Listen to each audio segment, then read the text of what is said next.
दोस्तों, लड़की के दरवाजे से बारात लौट जाती है तो उसके माँ बाप के दिल पे क्या बीतता रहेगा दोस्तों, कि दरवाजे पर बारात आई और वो शादी टूट गई, बारात वापस चली गई, सिर्फ एक गाड़ी के वजह से। जो दहेज में उसका पापा बोले थे कि हम दहेज में गाड़ी देंगे, वो किसी कारणवश नहीं दे पाए, इसके वजह से वापस बारात चली गई, बारात वापस चली गई। दोस्तों, ये दिल दहला देने वाली कहानी है। अगर समय मिले तो 5 मिनट एक कहानी को जरूर सुनिएगा, आप रो पड़ेंगे दोस्तों। लड़की पढ़ने में बहुत तेज थी दोस्तों, उसका शिक्षा बहुत तगड़ा था, और जो लड़की या लड़का हो शिक्षा उसका मजबूत जाता है, आज पढ़ने में अच्छा है, तो माँ बाप के पास पैसा नहीं रहता है, फिर भी वो कर्जा क्यों ना निकाल के लाए और अपने बच्चे को पढ़ाते हैं। लेकिन यहाँ लड़की का पिता है, एक प्राइवेट कंपनी में मजदूरी करते थे, यानी जॉब करते थे, वहाँ से उनको कुछ खर्चे के लिए पैसा मिल जाता था।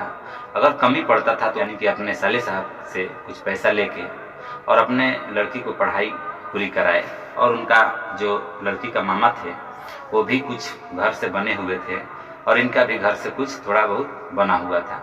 तो पढ़ने में इतना लड़की तेज थी, तो पढ़ने में ही मन लगता था, और इतना पढ़ते थे वो इतना पढ़ती थी, उसका कोई हिसाब नहीं है, बहुत पढ़ती थी, बहुत दिमाग आगे तेज है उसका। तो दोस्तों, कि वहाँ से पढ़ाई करती थी, घर पे माँ बाप को लगा कि मेरा लड़की सयान हो गई है, शादी ब्याह करेंगे, तो भी वो मना करती है कि पापा हम पढ़ेंगे, हमारा शादी मत कीजिए पापा। तो घर वाले उसको समझाते हैं कि देख बेटा, अभी तू शादी कर लेगी, जो भी पढ़ाई करना है या कुछ लक्ष्य करना है तो तुम उसके बाद भी कर सकती है। कितना कहने के बाद वो मान गई कि ठीक है। इसी बीच में एक उनके पिताजी को कानपुर में एक लड़का मिला जो स्कूल में अध्यापक था, अध्यापक का नौकरी करता था, सरकारी नौकरी था। वो उनको पसंद आ गया, लड़का वाले को भी लड़की पसंद आ गई, दोनों को पसंद आ गया, लड़का भी पसंद आ गया लड़की वाले को, लड़का वाले को लड़की वाले को पसंद आ गए।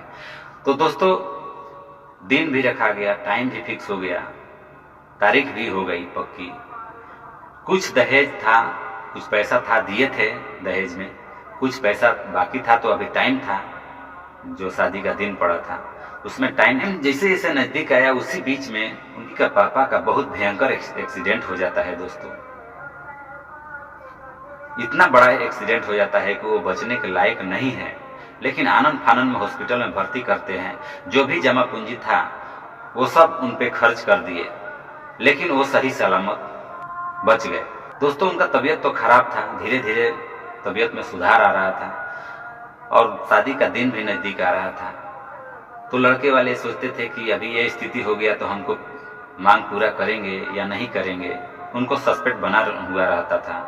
तो वो बार बार बोलते थे कि हम शादी नहीं करेंगे। तो लड़की के पापा बोलते थे कि नहीं, हम जो भी बोले हैं हम सब पूरा करेंगे, आप बारात लेके आइए, सब चीज़ पूरा करेंगे। तो दोस्तों, शादी का दिन भी नज़दीक आ गया, बारात भी दरवाजे पे आ गया।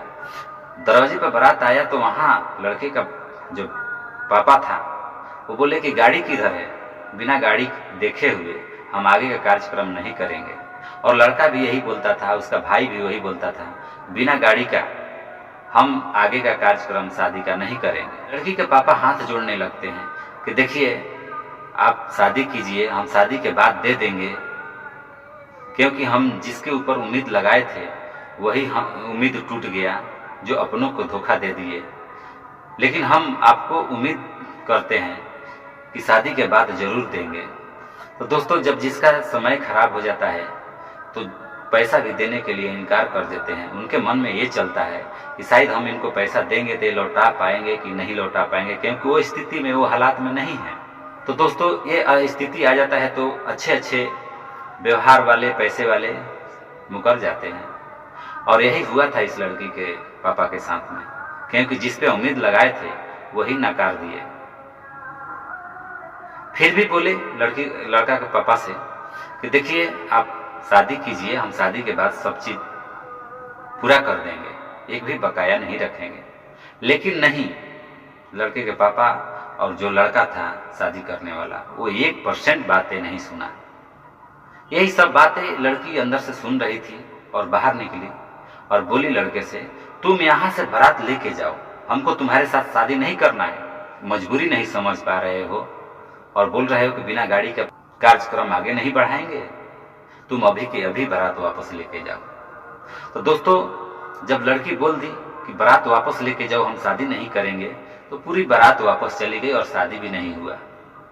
तो लड़की के पापा बोलते थे कि बेटा तुमने ऐसा क्यों बोला, हम जैसे तैसे करके उनको मना लेते। बोले पापा आपको हम ज्यादा बेइज्जत नहीं होने देंगे, बहुत बेइज्जत हो गए। दहेज के लोभी लोग ये बात को थोड़ा समझ लीजिएगा। दोस्तों, लड़की पढ़ने में तेज थी तो कुछ जॉब के लिए, सरकारी नौकरी के लिए अप्लाई भी की थी। ये समय 6 महीना बीत गया। 6 महीना बीतने के बाद में उसको ज्वाइनिंग लेटर एक आ जाता है कि आपका एसडीएम के पद पर सिलेक्शन हो गया है।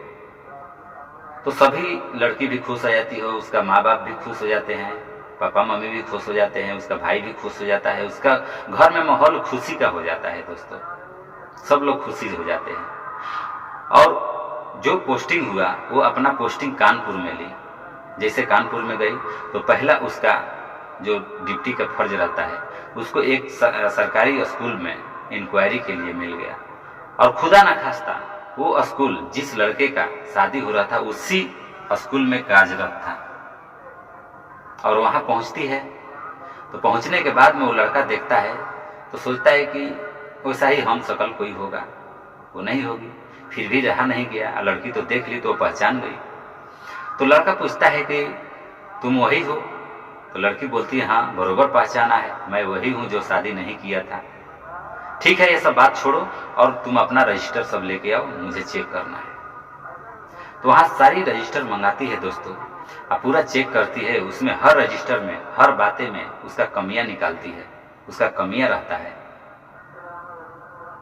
तो उसको बोलता, हाथ पैर जोड़ने लगता है, मैडम आगे से मेरा ये गलतियां नहीं होगा।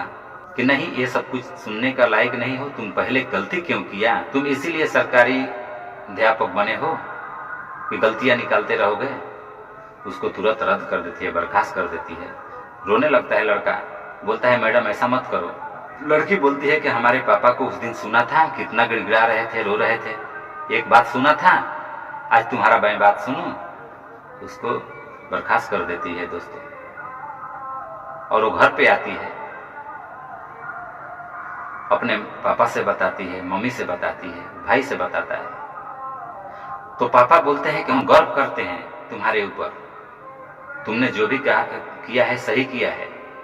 ऐसे दहेज लोभी को सबक मिलनी चाहिए। तो बहना लोग से मैं रिक्वेस्ट करूंगा, अगर आपके साथ ऐसा परिस्थितियां होता है तो उसको सामना करो। ऐसा नहीं कि टेंशन में आके खुदकुशी करो, उसको सामना करो,